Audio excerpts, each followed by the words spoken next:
Durante toda a vida, Dona Teresa foi o tipo de mulher que carregava o mundo nas costas, sem reclamar. Criou 3 filhos praticamente sozinha.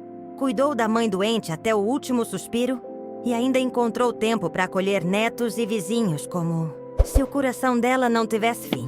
Aos 61 anos, depois de uma vida inteira servindo aos outros, ela finalmente decidiu se aposentar, cuidar das plantas e descansar um pouco das batalhas que o tempo lhe impôs. Mas foi justamente nesse momento que o impossível bateu à porta. Uma tontura aqui, um enjoo ali, sintomas que ela atribuiu ao calor, à idade, ou talvez a mais um dos remédios que o médico vivia trocando. Só que o que começou como uma suspeita vaga virou uma avalanche de boatos quando uma vizinha fofoqueira a viu saindo do posto de saúde com um exame nas mãos. E quando o médico olhou para ela, pálido e sem palavras, segurando aquele papel com as mãos trêmulas, ela teve certeza. Algo estava muito errado. Só que ninguém, absolutamente ninguém, nem os filhos, nem os médicos, nem os vizinhos, estava preparado para a notícia que viria logo em seguida. O que o ultrassom revelou naquele dia mudou tudo.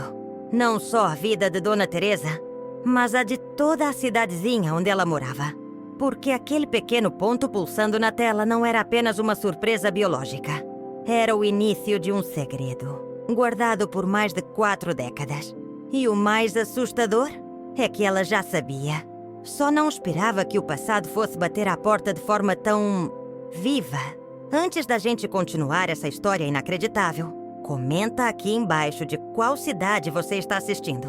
E se você ficou tão chocado quanto eu com essa introdução, já deixa o like, porque o que vem a seguir é ainda mais inacreditável. O nome dela é Teresa de Lourdes Andrade. E por trás desse nome simples, escondia-se uma mulher marcada por silêncios, perdas e segredos que ela mesma jurou nunca revelar. Quem olhava para Dona Teresa caminhando pelas ruas de paralelepípedo da pequena cidade de São Brás do Sertão, não via nada além de uma senhora comum. Cabelos grisalhos bem penteados, vestidos floridos passados com cuidado, passos lentos e firmes como quem já sabia onde pisa. Mas a verdade é que, por dentro, ela carregava cicatrizes que ninguém ali imaginava. Seu marido, Valmir, havia morrido há mais de 15 anos, depois de uma vida difícil ao lado dela. Ele era um homem calado, severo, e embora nunca tenha levantado a mão contra ela, seu silêncio cortava mais do que qualquer grito. Teresa sempre foi forte. Criou os filhos sozinha, enquanto Valmir passava semanas fora em trabalhos braçais, voltando só para dormir, comer e sair de novo. Os filhos cresceram, seguiram caminhos diferentes, alguns mais distantes do que ela gostaria. E a velhice chegou trazendo a tal solidão que ela sempre fingiu não temer. A rotina de Dona Teresa era simples. Acordava cedo, regava suas plantas, tomava café com cuscuz e leite morno, colocava a cadeira de balanço na varanda e passava horas observando a rua. Às vezes sorria para uma criança que passava ou acenava discretamente para a vizinha da frente. Mas quem olhasse de perto perceberia. Aquele sorriso tinha tristeza. Uma tristeza antiga, envelhecida como as madeiras da casa onde morava. O mais curioso é que, mesmo naquela simplicidade, Teresa sempre foi uma figura respeitada. Todo mundo a conhecia. Todo mundo dizia: essa mulher merece descanso. Mas descanso era uma coisa que ela não sabia ter, porque por dentro ela vivia com medo de um passado que sempre ameaçou voltar. Foi numa manhã abafada de fevereiro que tudo começou a mudar. Teresa acordou com uma leve tontura. Achou que fosse pressão. Colocou sal embaixo da língua, bebeu água. Tentou ignorar. No dia seguinte, vieram os enjoos. Ela culpou o leite. Depois, a dor de cabeça. E então, o atraso. A menstruação dela já havia cessado há muitos anos. Mas o corpo dava sinais estranhos. Sinais que ela fingia não entender. Até que numa tarde qualquer, sentada na varanda, ela apertou o braço com força. Um incômodo. Uma espécie de batida interna. Fraca, mas presente. Foi como se algo lá dentro estivesse tentando se manifestar. Aquilo mexeu com ela. No fundo, ela já sabia o que estava acontecendo, mas não queria aceitar. Na semana seguinte, Teresa foi até o posto de saúde. Sentou, esperou por mais de 2 horas. E quando finalmente entrou na salinha apertada, o médico, um rapaz novo de uns 30 e poucos anos, perguntou o que ela sentia. Ela respondeu de forma seca: "Tem alguma coisa mexendo dentro de mim." Ele sorriu com gentileza e pediu um exame de sangue, ultrassom e alguns outros que considerou de rotina. Ela foi obediente. Pegou os papéis e foi direto ao laboratório. 2 vizinhas viram. E como a cidade era pequena, em menos de 24 horas já estavam dizendo que Dona Teresa estava doente. Alguns diziam que era coisa da cabeça. Outros apostavam em câncer. Mas o que ninguém ousava imaginar é que dali a alguns dias, o nome dela estaria rodando grupos de WhatsApp com uma notícia que parecia mentira. O exame de sangue trouxe um resultado que deixou o médico em choque. Hormônios de gestação. Aquilo não fazia sentido. A idade dela, o histórico médico, tudo contrariava aquilo. Mas o ultrassom não mentia. E quando a imagem apareceu na tela, Teresa não disse uma palavra.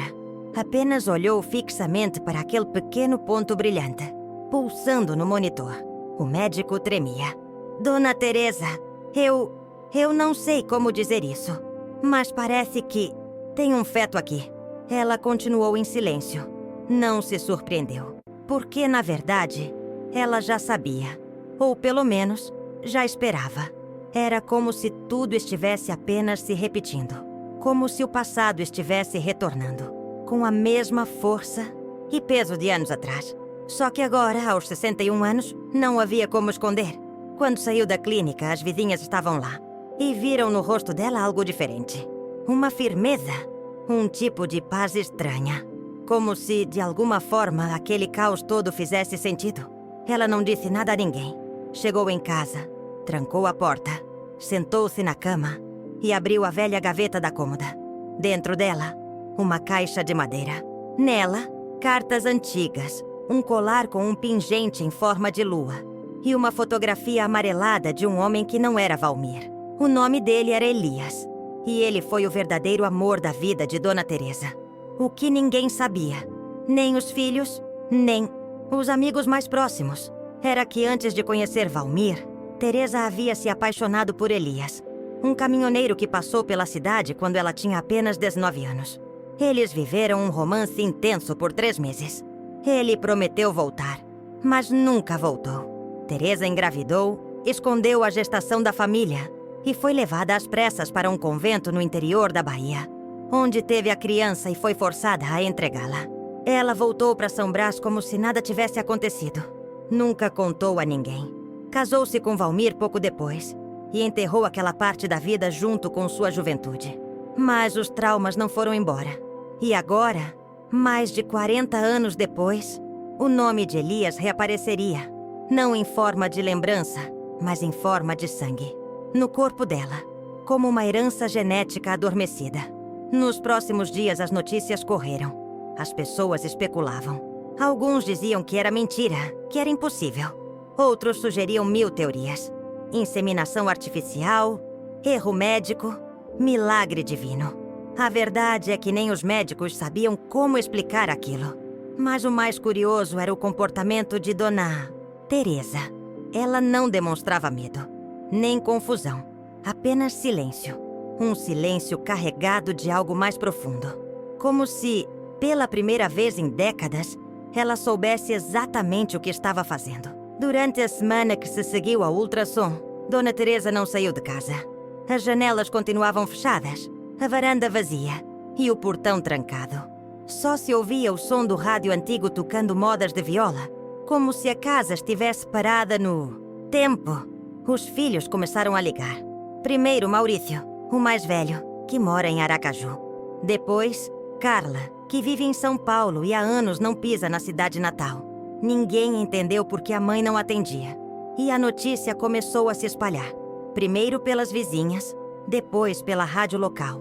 E, por fim, nos grupos de WhatsApp da cidade. Dona Teresa tá grávida. A frase parecia um deboche. Mas quando o nome dela apareceu no mural da UBS, com o aviso de consulta pré-natal marcada, não teve mais como negar. Maurício foi o primeiro a chegar. Entrou em casa bufando, dizendo que aquilo era uma palhaçada. Mãe, a senhora tá ficando doida? Isso é impossível. É algum erro. Só pode. Mas ela não respondeu. Só colocou a chaleira no fogo. Perguntou se ele queria cuscuz. Quando Carla chegou, o clima pesou ainda mais. Ela entrou com o celular na mão, dizendo que tinham espalhado a foto do ultrassom no grupo da igreja e que estavam achando que era montagem. Mas bastou olhar para o rosto da mãe para entender. Aquilo era real. E se era real, então... o que aquilo significava? A casa ficou tensa. Os filhos exigiram explicações. Começaram a gritar. Diziam que a mãe estava envergonhando a família, que aquilo era absurdo, que ela tinha que ser internada, examinada, isolada. Teresa, até então silenciosa, levantou-se com calma e disse, olhando nos olhos dos dois: eu guardei um segredo por mais de 40 anos. E agora, ele voltou, do jeito que quis. E vocês vão ter que aceitar. Os filhos se entreolharam, confusos. Carla começou a chorar. Maurício saiu batendo a porta. E Dona Teresa, pela primeira vez em anos, trancou a casa e foi até o quarto. Ajoelhou-se diante da cômoda, pegou a caixa com as cartas de Elias e começou a reler uma a uma. A primeira carta falava sobre o dia em que ele a conheceu. Ela trabalhava na feira, vendendo doces. Ele comprou um pedaço de cocada e disse que nunca tinha provado nada tão doce. Depois, disse que voltaria. Voltou, dia após dia, até que ela se apaixonou. Elias era diferente de tudo o que Teresa conhecia. Tinha mãos calejadas, mas voz suave. Era bruto por fora, mas gentil com ela. Prometeu levá-la para viajar ao Brasil. Ela acreditou. E quando soube que estava grávida, escreveu uma carta contando a novidade. Mas ele nunca respondeu. Nunca mais apareceu. Foi aí que tudo desmoronou. A mãe de Teresa a mandou para o convento, onde freiras cuidavam de moças desonradas, como diziam. Lá, ela teve o bebê sozinha, num parto doloroso e silencioso. Não deixaram ela ver o rosto da criança. Apenas ouviram o choro. E no dia seguinte levaram embora. Disseram que era melhor assim, que ela esqueceria.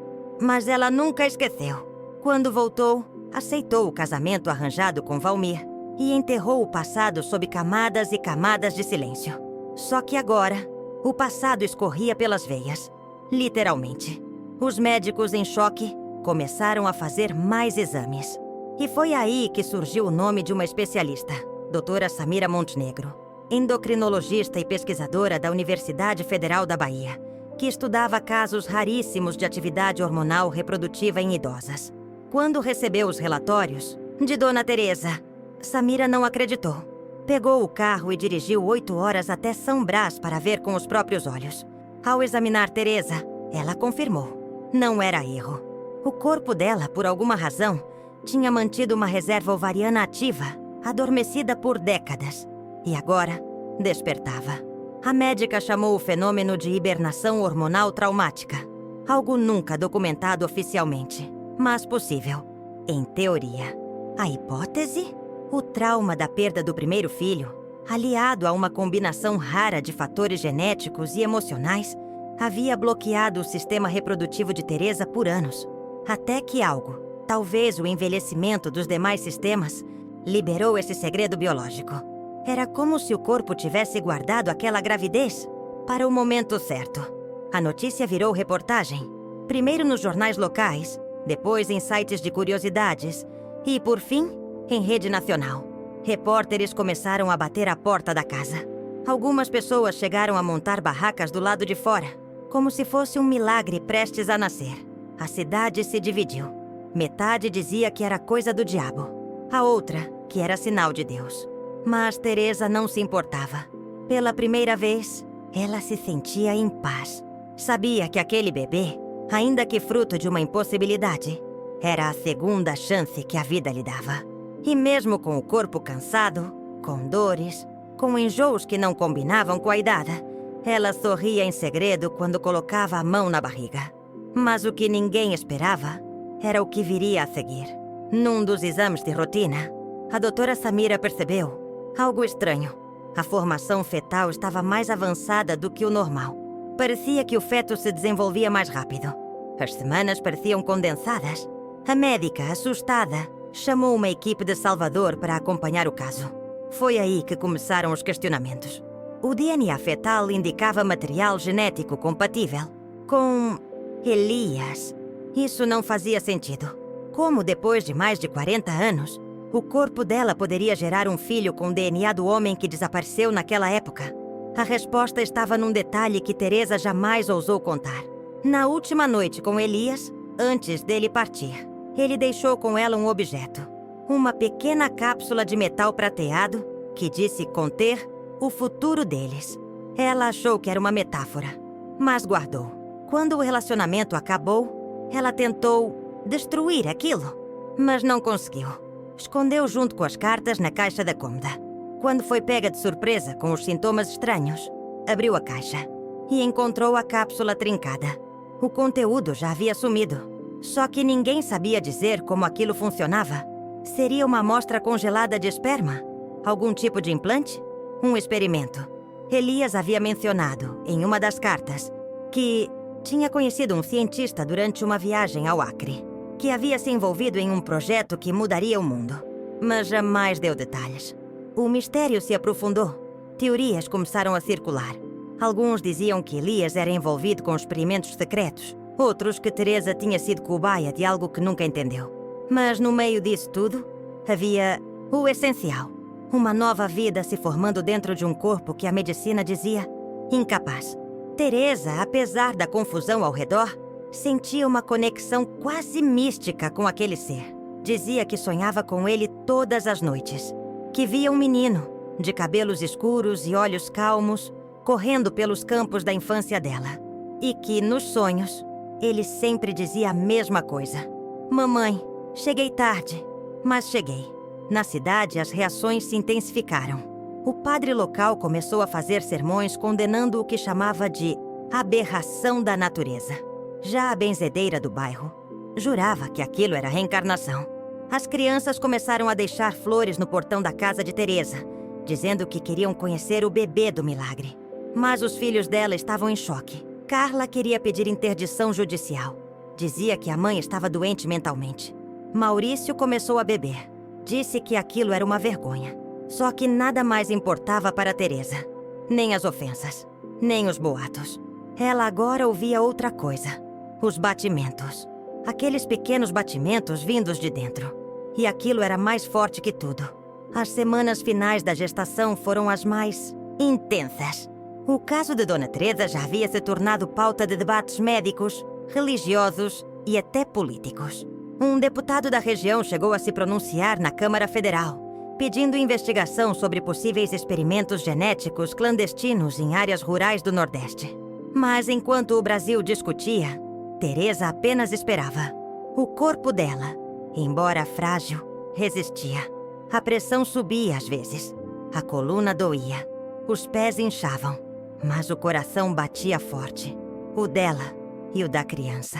As parteiras mais velhas da cidade diziam que o tempo dela era outro. Que aquela gravidez não seguia os relógios comuns. E que, por isso, ninguém conseguia prever exatamente o dia do nascimento. Foi numa madrugada fria de agosto que tudo começou.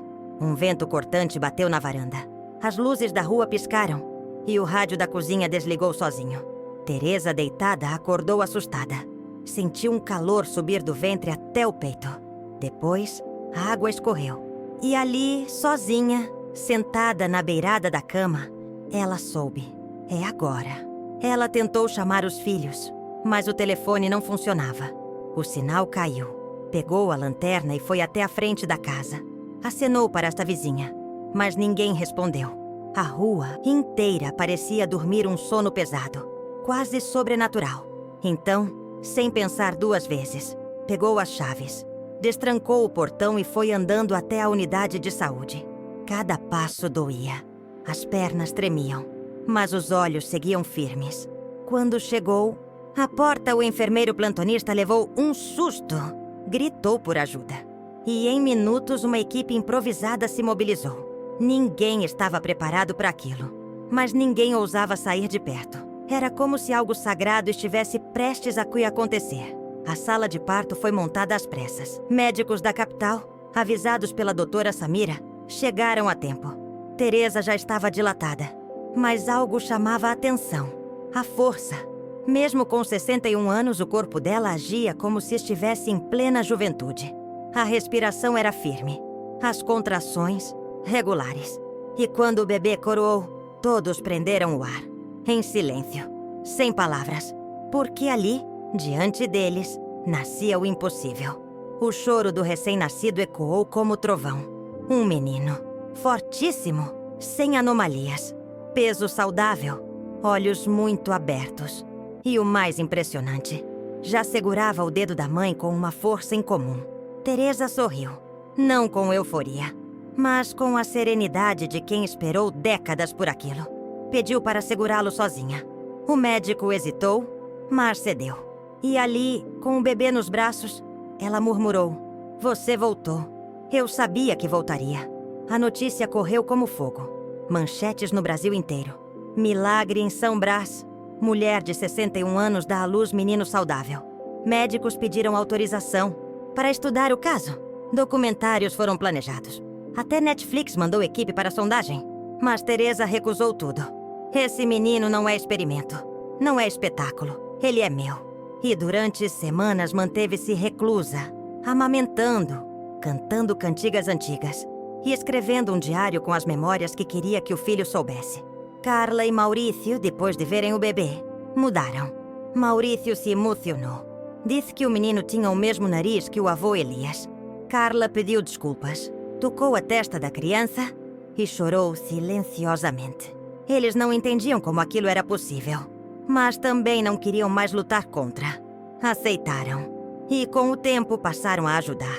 Compraram fraldas, consertaram o telhado da casa e prometeram não deixar a mãe sozinha. Porém, 3 meses depois, um novo acontecimento mudou tudo de novo. Era fim de tarde. O céu alaranjado. Teresa estava no quintal, balançando o Lartoro menino numa rede, quando ouviu um barulho de motor parando na estrada de terra. Um carro preto, sem placa. 2 homens de terno desceram. Bateram no portão. Ela não respondeu. Mas eles insistiram. Um deles tirou uma identificação. Era do Instituto de Biogenética Aplicada, com sede em Brasília.